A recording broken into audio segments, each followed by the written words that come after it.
What's up, gamers? The devs are churning and burning, and we have Hotfix 3 finally out in the wild. And I say finally out in the wild, it's like every other day that this team is continuing to crush it. So hello, everyone, and welcome to another No Rest for the Wicked video. My name is Brian, if you happen to be new to the channel, but in today's video, I'm going to talk to you about what the devs are saying, some crazy builds they're tweeting out, and their plans for these kind of builds. I'm going to talk to you guys about Hotfix 3, what's all changed, what is still perhaps not working, and then finally, we're going to continue our ongoing discussion regarding difficulty settings, player difficulty, and challenges, and we're going to highlight some of your comments here in this video. If you guys like this kind of content, you want to support it for free, a like is a great way of doing so. You can always double tap that dislike button if you want to get that button unstuck. I hear it doesn't work from time to time, but thank you guys so much for the support on these videos. It does mean the world to me. Let's get into it. Thomas bringing in the heat, talking about how they have some incredibly OP builds. They thought that this was going to be the case, and so you could see here video footage of the Crucible in 5 minutes, which is the hardest difficulty content in the game, with this insane mage build. Like, it's so beautiful. You love to see it. This is where the fun is happening. But he does go on to say, he says, and some people claim that enchantments barely have an effect on your build. And he says, yes, we will fix it. Now, when it comes to balance and changes and things like that, that's going to be a long, ongoing discussion and player-based feedback. I don't want to rehash the entire litigation, but when it's all said and done, this is going to always be an ongoing conversation, because you want to give people the ability to have the freedom to play and to experiment. And then at some point, human nature kicks in and a meta gets established, and then it just becomes the be-all end-all. And it's nice to see when things get kind of tweaked and changed, so there's a little bit of freshness to all of that. And in breaking news, Brian from the future jumping into this video. So sorry, Brian from the past, you just got to wait a little bit.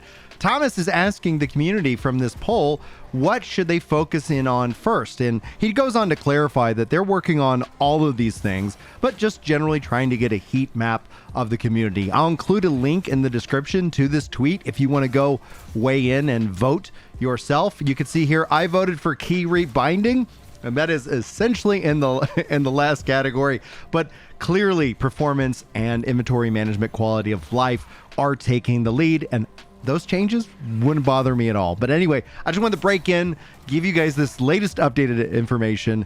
But now let's just take it back over, Brian from the past, and continue on, hopefully, this awesome video. Let's jump into the patch notes. Kuro has them posted on the website. They also post this in Discord, and we're going to talk about a Discord update that Kuro posted to these notes. First and foremost, we got performance improvements, graphic additions and fixes, settings additions and fixes, menu changes, balance changes, loot, enemy, and a massive amount of bug changes. So massive, in fact, that we'll probably have to put them up side by side just so we can get through all of them. In performance improvements, they improved the arena streaming, making the game feel smoother while traversing across different areas. The dynamic resolution scaling is now less aggressive, maintaining higher image quality. They improved culling off for off-screen physics and objects in characters, and they fixed culling for bird animations, improved their performance and levels, and there are a lot of them. For additional shader optimizations for performance mode have been added. They fixed a leak which caused increased memory and CPU usage the longer the game was played, and they optimized rain and other GPU particles. Opening cinematics and ship prologue optimizations were added. Memory optimizations, I don't know why my brain just flittered out on that word, I apologize, for character customization textures and additional general CPU performance improvements. In the graphics additions and fixes, they adjusted brightness, contrast, saturation to no longer break HDR rendering. Fade to black now actually fully fades to black in HDR mode. And for different settings, they added camera zoom adjustment options. The automatic camera zoom adjustment for handheld devices and performance mode has been added as well. For the menu changes, they added in a new menu for exiting the game, which exiting the game. Man, guys, I'm dyslexic. I mispronounce words. You get to witness all of that, whether you like it or you don't. If you don't, I can totally respect it. But yeah, thanks so much if you guys stick around while I struggle as an adult to read words that look all jumbled up to me all the time, which includes both exit to main menu and exit to desktop. Localization text for this menu is coming soon. The adjusted repair menu size to accommodate the text in all languages. And for balance changes, weapon pairing now consumes stamina. Shields pairing remains unchanged. They nerf gain focus on focus use enchantment, and the unarmed can now land hits while enemies are on the ground after performing a backstab. For the loot changes, they adjusted dig spot rates, which that clay drops more often. They reduced the number of hits needed for dig spots, ore veins, and trees. For enemy changes, they improved the behavior of the Neath Screamer and the Shackled Brute. And in our massive amount of bug fixes, we probably just need we'll just do it. Fixed a crane not returning correctly in Nameless Pass and blocking players from progressing. I ran into this. Special shout out to this incredible individual. I believe they were the ones who helped me kind of hack my way through it because the cranes wouldn't turn all the way. So huge shout out to them for that. But we'll talk about it because it's not 100% fixed, and that was the update that they gave. They fixed a chest in Mariner's Keep elevator locking you when you're trying to loot it. They fixed dig spots, sometimes not giving any loot. They fixed remaining enemies and bosses becoming kaijus. They fixed Falsta Derek's damage dealing during his transition while he is still human. They fixed certain doors in Sacrament not having interaction hints. They fixed missing voice effects or visual effects for attacking by the Twin Bruisers, False Ones, and Boarskin Axe. They fixed conditions where enemies attacked when they should not. They fixed vendors buy-sell prices on raw and refined materials being only 1/4 of what they should be. They fixed missing furniture items at the workbench. They fixed Mira and Mary's spinning wheel not allowing players to refine wool threads into garments. They fixed keyboard and mouse buttons not working on bounties to contribute to the panel. They fixed an issue where side notifications would occasionally spam players. They fixed parry tutorial triggers and conditions, and they fixed wording of an enchantment tutorial more accurately to describe the common rarity. Then they fixed the spot in the prologue where you could just jump off the ship. They then fixed the sizing of the railing of the ship in the prologue. They fixed spots where you can get stuck into a climbing loop in Orbital Glades and Nameless Pass. They fixed a spot in the Black Trench where you could see out the world. They fixed Angular's Delight Chowder's recipe name. They fixed Dano's confirm button color so that it does not look grayed out. I'm so happy for that. It always looked like I was like, oh, you got to go and select it. They fixed the NPCs not knowing how to hold fishing rods in Nameless Pass. They fixed a missing shadows and incorrect volumetric fog after changing resolution. And they fixed reflection of popping in Sewers dungeons. They fixed torches and fire popping into the cinematics. They fixed rain appearing in the caves in Nameless Pass.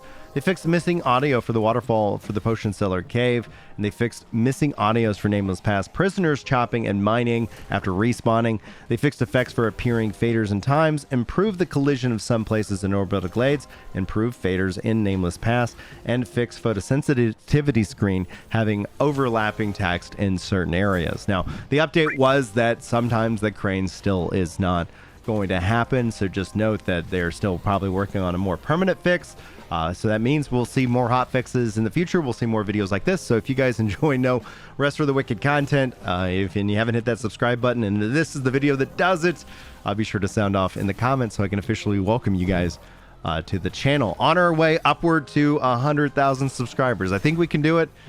We will see, but I do appreciate you guys for helping make this dream a reality. Anyhow, we've been talking about an ongoing discussion. This is the third segment of the video, talking about game difficulty, and you guys have weighed in with some really great comments. Let's highlight them here for you guys now.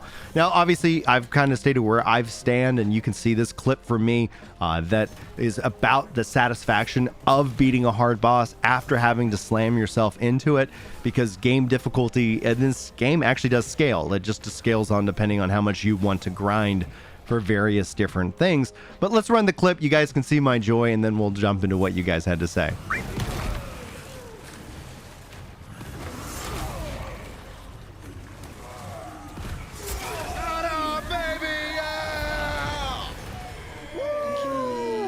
That's how it's done.